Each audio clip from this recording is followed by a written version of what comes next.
Okay. Sure, I've got the resume.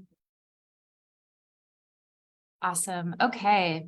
So we should be all set and live here in our Zoom space and on Facebook. And I'm very excited this evening to make some introductions for our Poets in Pajamas. This is our 163rd episode of Poets in Pajamas. And on behalf of Sundress Publications, I'm very excited to welcome everyone who's listening to this episode with Sarai and Milica Mijatović. Each poet will read for about 15 minutes, and then we will finish the reading with a QA for both of these poets. And if folks are listening in, they can use the chat at any time to, type lines that they hear that resonate for them, to encourage the poets. Please feel free to use the chat for that. You can also use it for the QA, or when we get to that time, you can unmute yourselves and we can just have an informal discussion. If anyone needs a written copy of Sarah or Milica's poems for accessibility purposes, you can direct an email to poetsinpajamas@gmail.com, and we'll be happy to set you up with those written copies. And without further ado, I would love to introduce you to Sarai. Sarai's writing is in Boston Review, Fairy Tale Review, Mom Egg, and many others. Collections include That Strapless Bra in Heaven with Kelsay in 2019, and The Future is Happy with BlazeVOX Books in 2009. Sarah also writes fiction and flash and holds an MFA in fiction from Sarah Lawrence College. Sarah lives in New York City and works as an independent editor of Most Anything with Words. And Sarah, whenever you're ready, you can take it away. Okay, thank you. And thank you for, I don't want to say inviting me, but I'm really happy to be here. It's always hard to pick the right poem. And I don't know that any one poem serves as the proper introduction or epitomizes who I am. So I just sort of went with wacky, which is one of the descriptions of me. I'm really deep though, man. Okay, this is Pigeons Are Having. Pigeons are having unprotected sex on top of my air conditioner, upsetting most of my flock who know I run a moral air conditioner at top speed. There's no talking to a pigeon, only arm flappage in a stiff wind. I live by example which I set. Not in concrete with a palm I set, nor in jello, though I swoon at shimmerings, vulnerability of women. I ask pigeons protect themselves from the consequential and inconsequential. I ask women.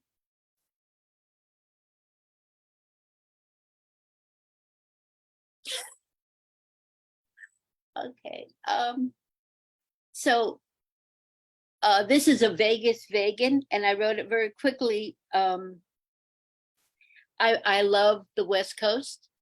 I have to defend it a lot, and so I guess that's really all I can say. Also, I love the idea. I wish I had a different kind of brain, because I really do like the idea of statistics and actuarial tables, and I love knowing that, if you do 1x latch your window, that like eliminates 5% of the probability of having someone come into your house. They figured everything out. Anyway, that's me, a Vegas vegan. I never promised you a statistician, although I fantasize on becoming a poet of actuarial tables, a poet of the odds, a true Vegas vegan with an eye keen for a sun, longing for love, and like a Greek god who misunderstands the penalties, melting into the imperishable west of the sunken and the found.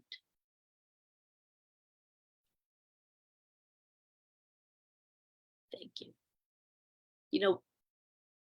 Another way of looking. The poem on the page remains on the page. The page with the poem is the page with the poem. It may lift itself up or snack and nap. But there it is on the page in all its theory, in all its wisdom, which is not all wisdom. Hey, a blackbird knows wisdom, just one blackbird.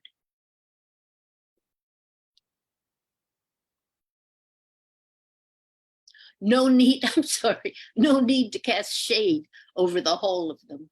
So I had to scroll. Okay, so since I did interrupt, that originally I was thinking of Wallace Stevens wrote a poem, 13 Ways of Looking at a Blackbird. And sometimes I'm just I like him, but I'm a minimalist. I just say, forget all these ways of doing something. Just a thing is, what is it? A thing is equal to itself. One of the, is either Plato or Aristotle. Okay, hummingbird feeder. What is the value of having a soul that, however defines sensory intelligence, prompting us to become a flank of stars or huddle of trees? For one, the soul does not do terrible things. The self, destroy it. Step outside, top off the hummingbird feeder. Less time to be terrible, less time to judge. Them, us, yourself. For one, for honor, for a lark.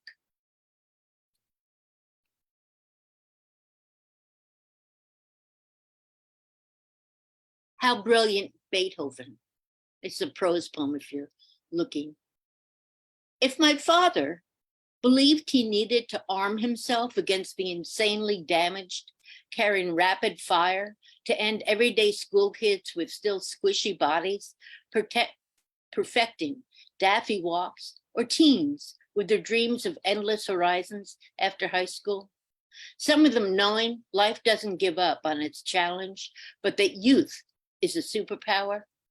Well, if my father owned a gun, he'd have fumbled opening the safe, shouted at my mom and sisters to be careful as he lifted a lockbox from the safe, trembled working the lockbox, and shaken on realizing nothing left to open but a box of bullets, and opening that would call the question.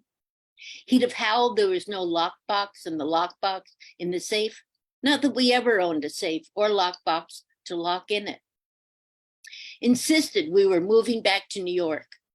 My mother, who was Christian, would have taken gun and bullets from his twitching hand to load the pistol. She gave birth 4 times and also could drown mice in the toilet or a pail of water. She would not have shot anyone, would have denied the weapon existed, then read Bible and attended texts, while my father, calmed by a shot of whiskey, demanded to know if I had read Robert Louis Stevenson yet, and if me and my 3 sisters, each far older than I will ever be, had a clue how brilliant Beethoven was.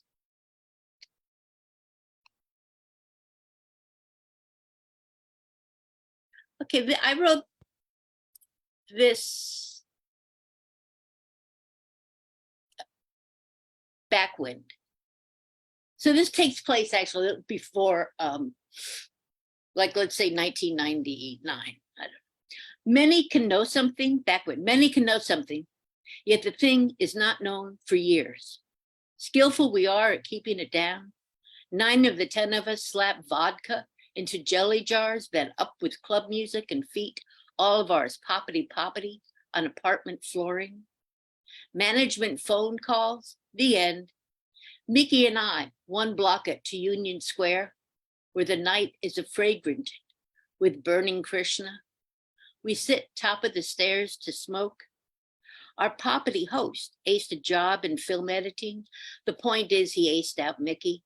He was skittish about sex, no criticism. I can be a prude or nunnish unless I'm not.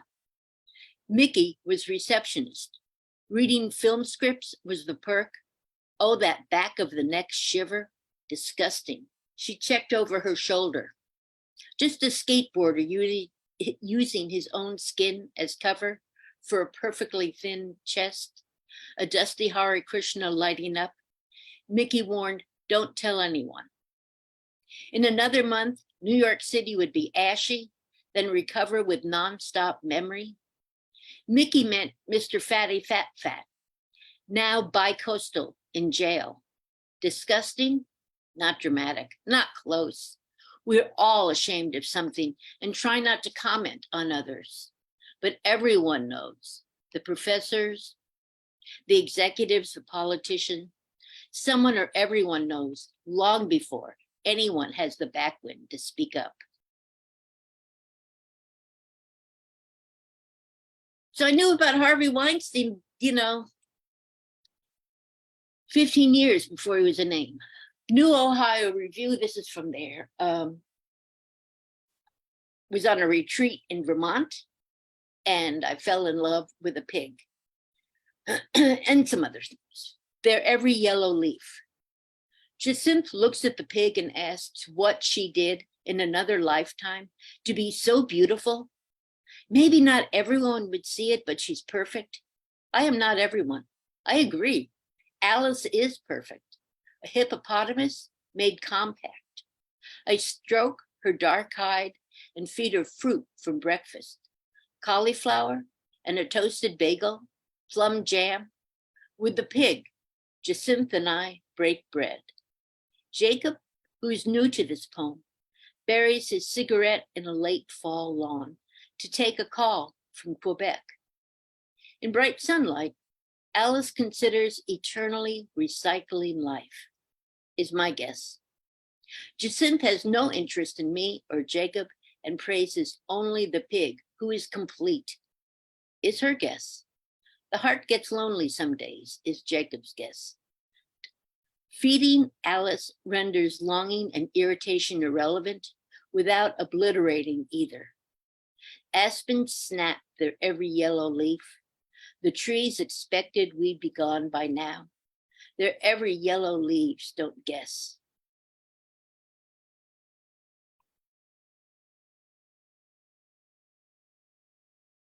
Oh, this is a very old poem. It's in Lavender Review, This Way and That. And Blake did, as you know, William Blake, the poet and artist. That's a quote, the epigram from a letter that he wrote to a friend. This Way and That. It was a fairy funeral, William Blake. On the garden bed of Blake's fairy procession, roll this way and that, these ways of midnight pleasure, in enchantment and commonplace wisdom, like, don't touch the fairies, they're sensitive. Act within a soul populated by sightings and wistful affection. See the film strip, is at high enough speed, life's fluidities felt. As at the funeral, Blake saw a bodylet laid out on a leaf. Authentication enough for me that fairies exist, I emailed you, who reminded me Blake saw God when he was 4. God got down on her aching knees, now and then to spy on William Blake, and could hardly contain her infinite self, waiting for the artist to become heaven, and those paintings to be flashed to the good and bad alike as proof of the great mystery of vision even she can't figure out.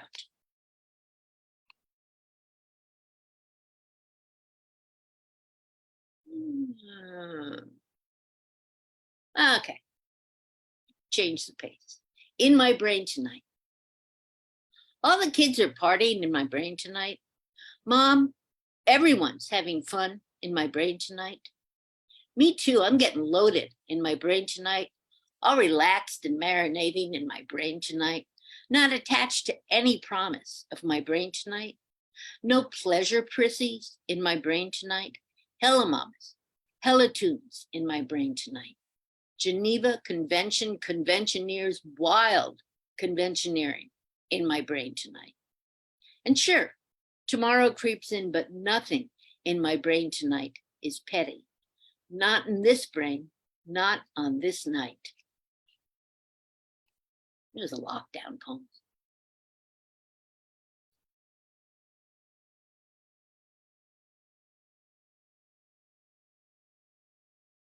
Sorry. So sorry. Because I'm going to read one that's not there, but you'll manage.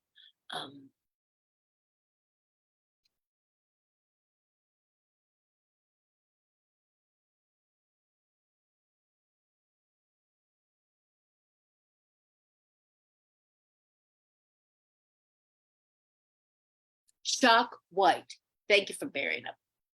Shock White. 1. After my mother died from Jesus, I left my hair color alone If it's just fucking you want or all you can handle, a decent cut will do. 2. We laughed, me and her, when she stopped. It was the same faded blonde she'd been covering. 3.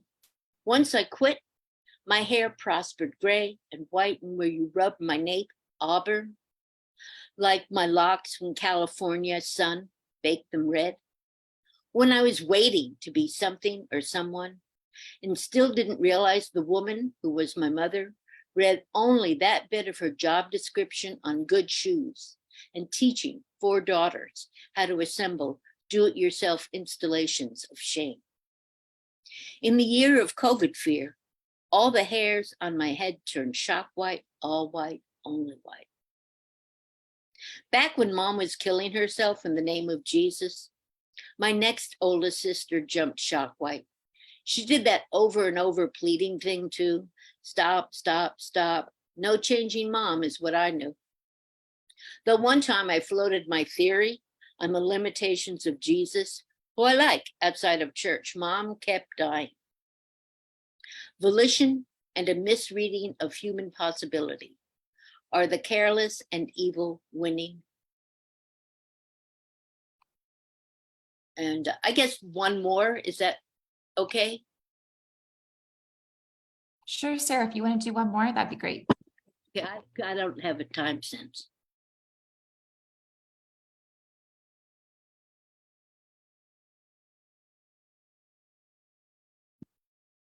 Right up. The past is over, and that happens more than you think, which could be speculation like they didn't fire him because they don't know we know, or don't care we know, or academic freedom is a privilege, but not like we thought.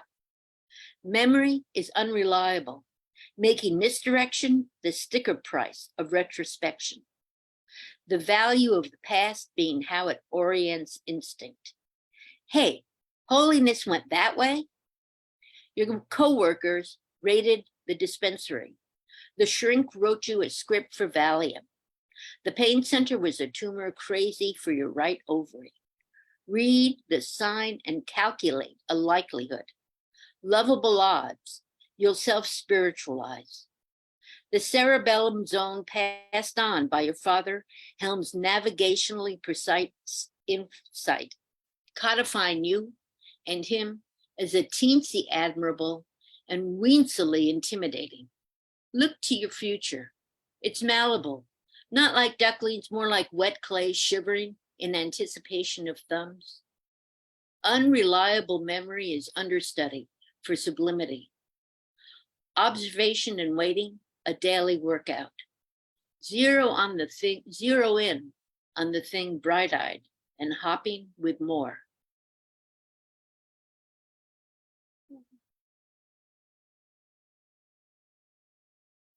That was Sarah Sarai, everybody. And thank you so much, Sarah, for sharing that work. I've dropped the bio in the chat for folks, so please support Sarah's work, check her out in all these places where you can see her poetry.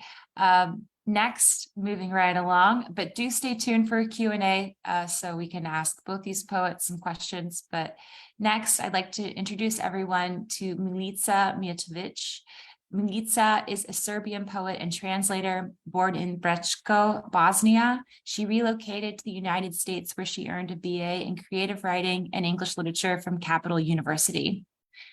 She received her MFA in creative writing from Boston University and is a recipient of a Robert Pinsky Global Fellowship in Poetry. Her poetry appears or is forthcoming in Rattle, the Louisville Review, Poet Lore, Collateral, Santa Clara Review, Barely South Review, and elsewhere. Her poems have been nominated for the Pushcart Prize, and she serves as assistant poetry editor for Consequence. Without further ado, Milica, if you want to take it away. Thanks so much, SJ. I'm really happy to be here. Thanks everyone for coming. This is such a great opportunity. And Sarah, thanks for your lovely work. That was great. Thanks so much.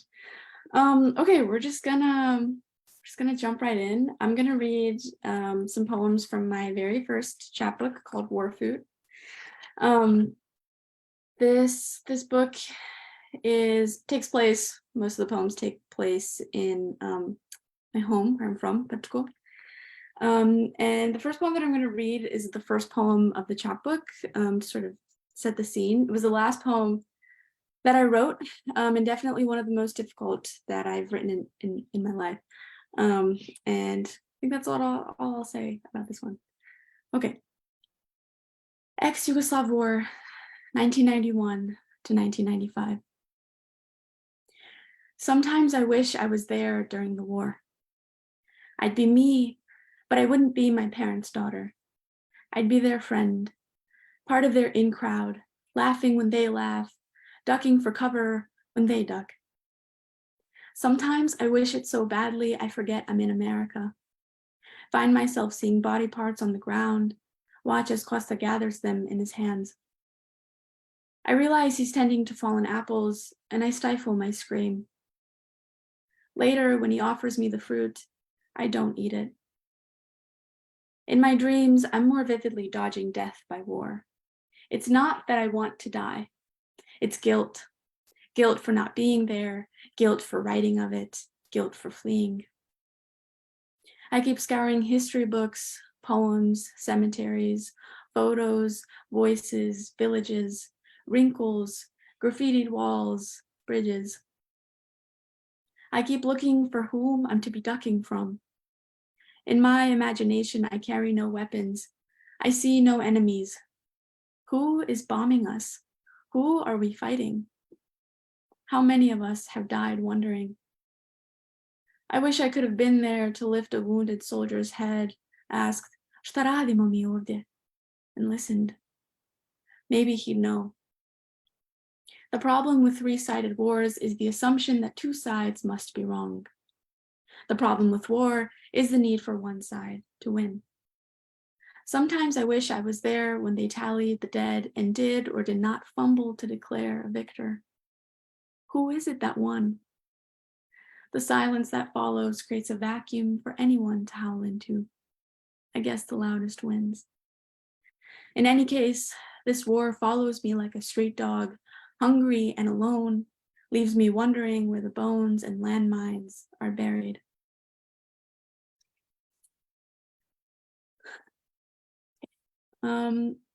This next poem is for my grandpa. He passed away when my mom was 5 years old, so she barely knew him, and I definitely didn't know him. But I've just always been connected. I always make it a point to go whenever I'm home to go to the grave, to see him and talk to him, and I dream about him, and yeah, I've just always really felt connected to Deda Sava. So this poem is for him. Residue. In a dream, Deda Savo tells me he misses me, but we've never met, not in this life, not even almost. In the morning, I run to his tombstone, candles in hand, climb uneven ground, weave through the dead people, find him sitting there with family, weeds all around. Plopping beside him, I tell him I've missed him too. Catch him up on my life, although he knows everything already. Deda looks at me as he always looks at me, except he has never looked at me, but we look nonetheless. I tell him about Grandma, how she's still living, how she's still alone. He knows that too, because he's still dead, still alone. I tell him people keep dying, and there's almost no one left in the cello. The earth keeps eating his house, a little piece there, one here, and I'm scared of the day it's just gone. I light the candles and we sit in silence as they burn. After a few minutes, I thank him for listening, tell him I'm so happy he didn't forget me. Promise I'll be back as soon as I can. I half skip down the hill, across the field, through the village, to my car. Pavle waves to me from his vinograd as I drive away, windows down, fingers sticky from the wax.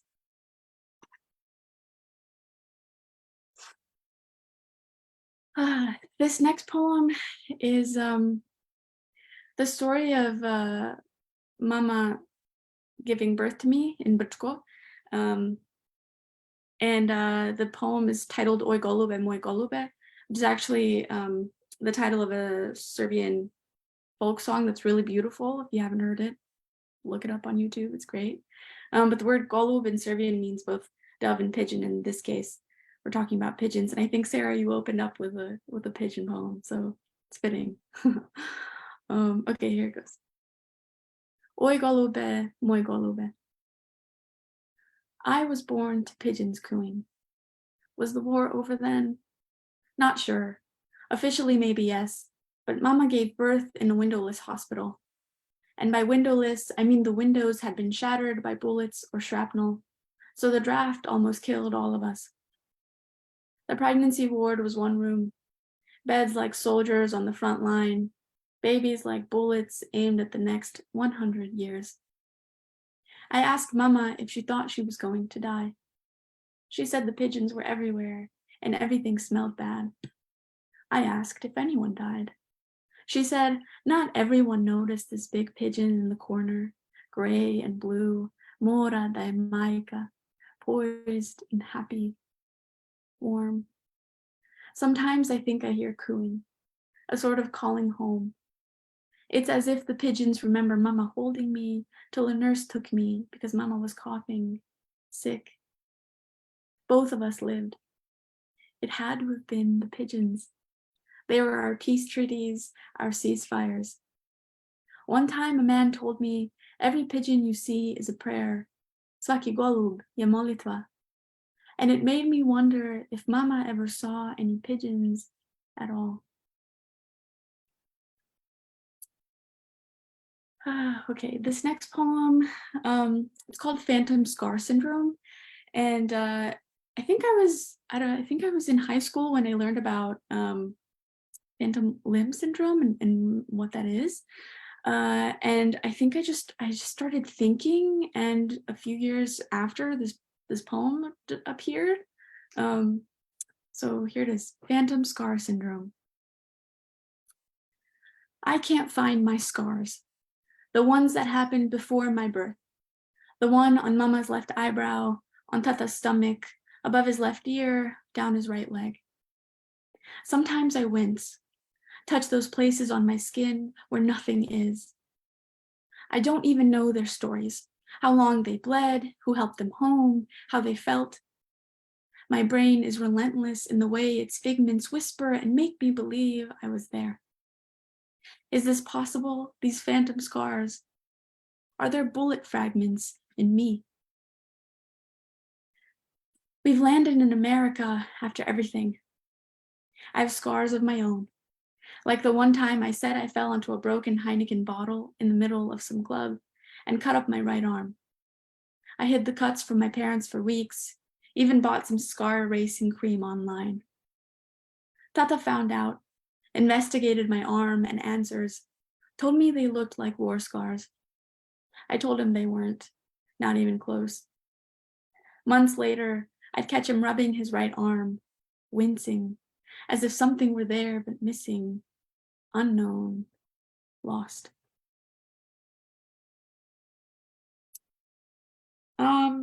Okay, this next poem, I think is one of my favorites that I've written, partially because I wrote it seriously in like 7 minutes, and it just sort of happened. And then when I read it, specifically to my dad, he just got very emotional, and he was like, how do you know this? You weren't even there. I never told you about this, etc. I'm going to read this poem in English and in Serbian, if that's okay. I very much wrote it in both languages at the same time, so I think that's important. I'll read the English first. By the Brčko River. When you walk by the market, and when you notice that smell of fresh bananas mixed with homegrown tomatoes and newly picked oranges, think of me, and how we used to walk that way together to, at least a little, cover the rank smell coming from the river, to forget, just for a while, about the battlefield waiting for us across the bridge, to, just for a moment, inhale the air of this earth and feel how the juice from the orange wets our hands as we press our fingers into the skin. pored rijeke Brke. Kada prođeš kraj pijace i kada osjetiš onaj miris svježih banana pomiješan sa mirisom domaćeg paradajza i tek ubranih narandži, pomisli na mene. I kako smo zajedno prolazili tim putem da umanjimo makar malo zadah koji dolazi iz rijeke. Da zaboravimo samo nakratko na ratište koje nas čeka preko mosta. Da udahnemo bar na tren vazduh ove zemlje i osjetimo kako nam sok iz narandže kvasi ruke dok je gulimo.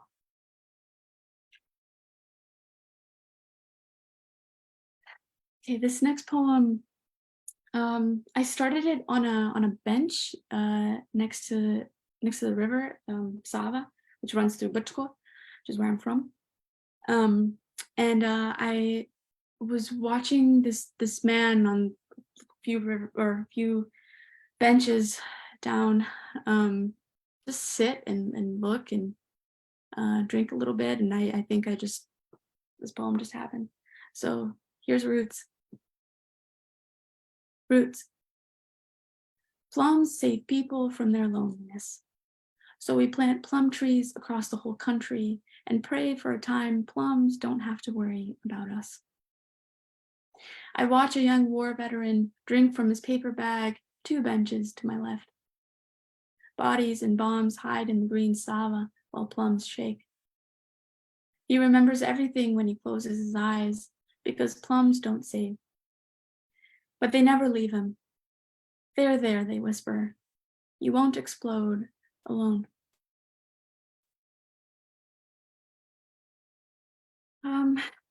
Okay, this next poem, I'm not really gonna say much about this one. I'll just let this one be what it is.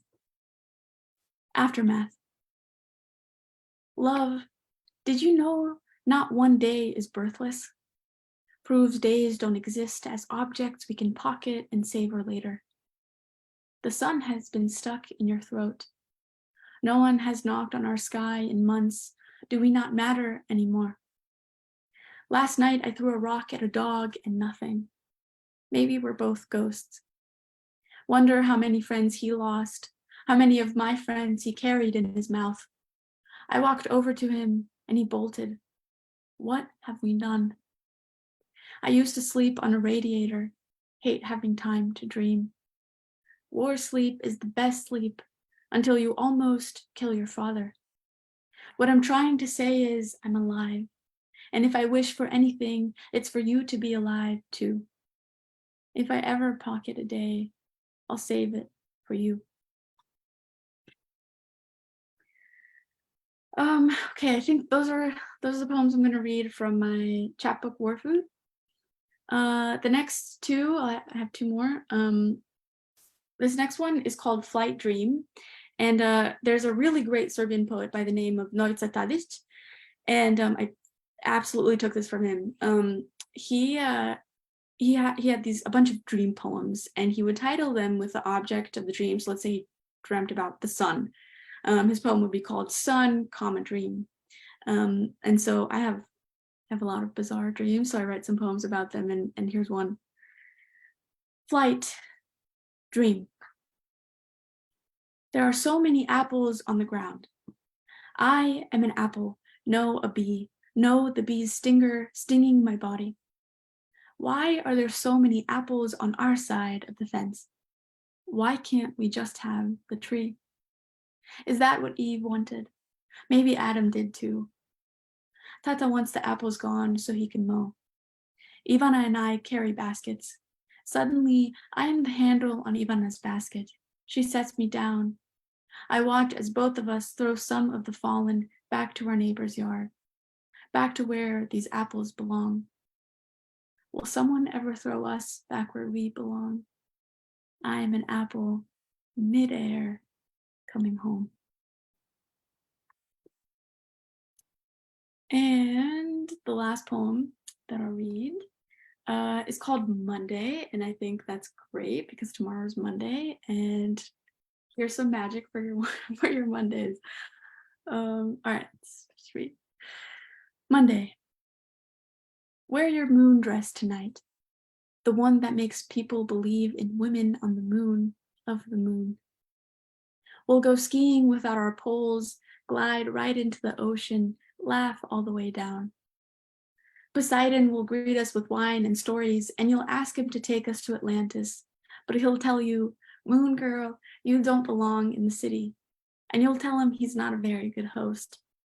So we'll leave, climb a ladder all the way up our favorite tree, and I'll count how many times you say the word rise before you rest your head on a branch and ask me if I think our tree can feel your skin the way you can feel its bark. I'll take your hand, draw a balloon in your palm, kiss you goodnight, and watch you float away, moon dancing as you go. Thank you so much. Gorgeous. Thank you so much for sharing that work. Beautiful poems and ending with the dreamy ones. That was lovely. This has just been such a treat to hear from both of you. And I do want to open up the QA. Like I said, at the top of the hour, if folks want to use the chat to ask questions, please feel free, but you also can unmute yourselves and ask as well. So either option is available and we hope you take it. But to kick us off, I often like to ask our poets what is inspiring them lately. And I'm extra curious, Sarah, Milica, what is inspiring you these days? What is it that sparks poems for you? And also maybe bonus part 2 question is, do you find that changing, or do you think it's sort of the reoccurring things that kind of get you wanting to write poetry? Well, I think it's reoccurring. I don't think things get me to write poetry. I think it's emotions. And while there are a plentitude of emotions, I kind of draw on the basic ones. So I had a real hard time the beginning of the year and had time to do a lot of deconstructing and then reconstructing. And I have reconstructed, so that's good. But so right now, it's just kind of, I didn't read these poems, but kind of discovering who I am and putting that into a poem. And that's been really lovely for me. And it will or won't get, well, it won't get published, who knows? But so does that help? Otherwise, I might just, like I had read a history about the siege of Stalingrad. Actually, it was an adolescent or juvenile book, but it was good. It was great, actually. And so I got really, I'm always interested in, everyone's always interested in Russia.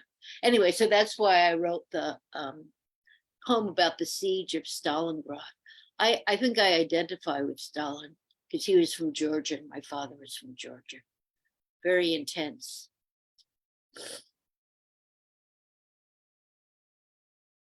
For me, music is a big thing that inspires me.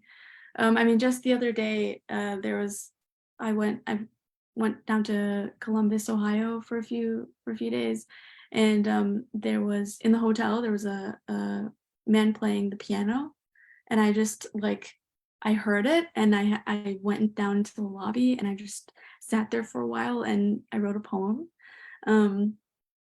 Yeah, I mean, sometimes it doesn't always happen, but it's nice when it does. I think music is a huge source of inspiration for me. And then I think I agree with Sarah that emotions inspire a lot, except I can't, when I'm in emotions of really high highs, like really all of the happiness and joy in the world, or really, really low lows, all so much sadness and heartbreak and grief, I can't write in those moments. I absolutely can't. And so when those moments pass, I find myself writing. I don't know if it's to process or what, but music and emotions. Isn't that what Wordsworth said? Emotion recollected or reflected in I just lost it. Reflected in tranquility? In tranquility, thank you. Yeah. My I don't brain know was how I know that, but it's Because like, wait, it- it's coming it's like the from bumper far away. sticker for poets. Right. So that's what you were describing. Thank you both for sharing that. And does anyone in our Zoom room right now have any questions? I have one kind of right off the bat. Yeah. I was so happy when you two signed up together to do this, because something that was so immediately apparent about both of your work is how pluralistic it is in the different avenues of form that you go about. Some people in their style and in their craft get really narrative or really dialogue heavy. And every single poem that y'all submitted, that y'all read, just oozes so much different, wonderful craft. And I was curious, now that we know where your inspiration comes from a lot of the time, when does the poem begin for you? With all of the, let's see, nature metaphors that are coming around, all of the personal history, the general history that both of your work explores, the shifts between dialogue, in some cases, the shift of language. When do you find yourself on that, like that first burst of poem, so to speak? Or like, where do you start originally? Does that make sense? Did I... Yeah, that's a good question. That's a really good question. I guess what you ask me when I'm thinking about this question, I think to language, and I have two, thankfully, luckily, and it changes for me. I think some of the poems that I read, about being back home, the one actually, Oi Golube, Moi Golube. So it's titled right after a song. But that poem actually started, remember, if you remember at the end of the poem, I talk about a man who told me that every pigeon you see is a prayer. And that's where that poem began for me. And then I somehow found myself at the same time listening to this song called Oi Golube, Moi Golube, in Serbian, and it just kind of sort of came together. So I guess to answer your question, it can be little bits of dialogue or a piece of a song, or something I saw, something I encountered, just the tiniest, briefest moment, right? And then it's in your head. Even if you write the poem years later, it's in your head. That's kind of what happened with phantom scar syndrome. I was fascinated by this phantom limb syndrome, like how that could happen with that man, and thought about it a lot and did some reading about it and stuff. And then years later, found myself writing about it. So I think a poem can begin really anywhere. And for me, a lot of times, I think it begins in language, and in little moments like that, that sometimes take a really long time to develop.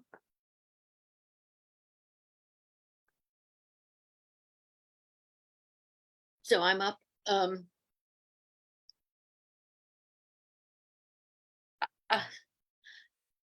I would say some just inspiration. I mean, something will come to me. I'll think, oh, I want to write about that, or else I'll just think of a poemy or clever or first line, and that'll get me started.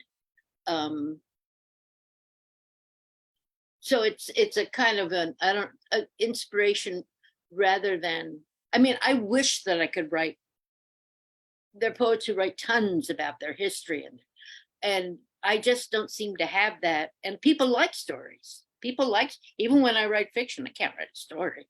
I'm writing about a horse, but there was the poem Shock White, which is about my mother who kind of destroyed herself with religion. I had wanted to write about her for so long and about that, and it was just too hard. It wasn't going to happen. So when I can't even remember when it began to manifest, but what was that, like 50 years of waiting? So I don't know. I'm very open. I'm very, I'm pretty unbalanced, or I'm imbalanced, I forget. So whatever comes to me, and I don't really know formal poetry. And I have taken, anyway, I don't have formal training in poetry, but I've taken workshops here and there, but like, that's not what my degree is in, kind of thing. So, but I didn't start writing poetry till I was in my 40s. And I read, unlike most Americans, I read a lot of poetry until then. So, and the nice thing is that I was completely uninfluenced by who was reading, at Poets House. So I was on the West Coast, but, I didn't know any of the contemporary poets So, I knew Californians, whatever. So that's kind of it. So I have a varied background. I talk too much. Going. I think it's really fascinating to hear how people come into poetry. So I appreciate hearing that. I still feel like I haven't started writing poetry, even though I have poems. I still feel like I haven't really started writing. So it's nice to hear how people relate to their work. But thank you guys both for that. And maybe just sort of an extension of this, like, where does the poem begin? Kind of a craft question. You guys are talking about temporality, that sometimes these things are brewing for a while before they come onto the page. So when you are writing, are you also do you guys consider yourselves fast writers, slow writers? Does it change every time? Do you have a sort of process that you put every poem through, or is every poem different?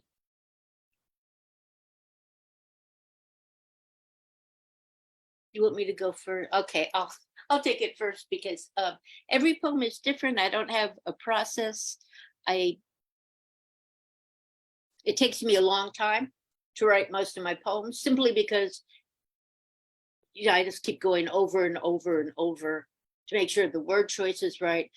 When I did start writing poetry, I spent a lot of time with line breaks, and can't remember her name. But anyway, and I read some essays about line breaks. So, and I still am very aware of those, and really freaked because I'm, I need a brush up. But so, okay, that more or less answers a question. Yeah. As for me, I'd say every poem is different. Though I do one thing with all of my poems. And that's I read them out loud. Robert Pinsky, one of my professors, he really embodies that's his belief, that sentence that he says, that poetry is a vocal art.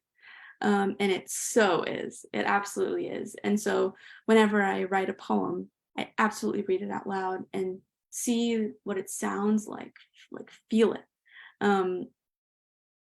And then I think that's pretty much it. I think also whenever I write a poem, there are lines that I know, I'll probably come back to that. It's not my favorite, or I didn't really say what I wanted to say there or whatever. And that process of editing a poem can sometimes, that can take me a very long time. It depends on whether I want to come back to the poem at all. Sometimes it's surprising. And I think just poetry happens when it needs to happen. And I do think it's a thing you need to practice. And I'm writing most of the time something, even though it might not be poetry. But yeah, I think it's different every time, though I do believe that it's a vocal art. And so that's something that's really important to me, how it sounds, how it feels. And then that sort of drives the editing process and kind of finishing it, I guess. interesting that you mentioned that, because I was struck by how both of you read your poetry so well. The sounds of your poems sound so full. I don't know, I don't have a good language for this, but you're both excellent readers of your work. And I was lucky enough to get assigned Robert Pinsky's book, The Sound of Poetry, many years ago. And it made a huge impression on me. Because I had always thought, I think up until that time, that poetry was about the written word. I saw it as like, oh, it's the words on the page, and the words should be good words. But you know, that whole book is an argument for it is not complete until it is spoken by whoever's reading it. That is the poem. And yeah, that's interesting that is like now part of your practice as well. Sarah, all your poems sound like they have been spoken as well. I don't know if that's also something you're thinking about, is the performance or the reading of them, or if that is maybe secondary for you. But they sound like lived in a way. And yeah, I like that quality about them so much. I don't think about the performance, but I do think a lot about how it sounds in my head. You know, there's a lot of music in there, so I think it all works together. Right. If we have any other questions, this would be the time, folks, to jump in if you have them. Otherwise, I do want to remind everyone here that we have our next Poets in Pajamas reading in September. And we will be back on, let's see if I have the actual date, September 9th from 7 to 8 in this same Zoom channel. So if anyone would like to join us again, we will be here, and it will be with poets. Let's see, where did my notes go? Well, the most important thing is the date, and then you can follow us on Poets in Pajamas, the Facebook page, as well as our WordPress site for any updates and bios of our readers. But this has just been such a pleasure to hear you both, and how beautiful your work is, and engaging and thought-provoking and fresh it is in your perspectives and in your approaches. So this has just been a real treat, and I want to thank you for joining us, and for everyone tuning in as well. And we'll see you next time. Thank you. Thank you very much. Thank you, everyone. Yeah. Thank you. Have a good night. Thanks. Okay.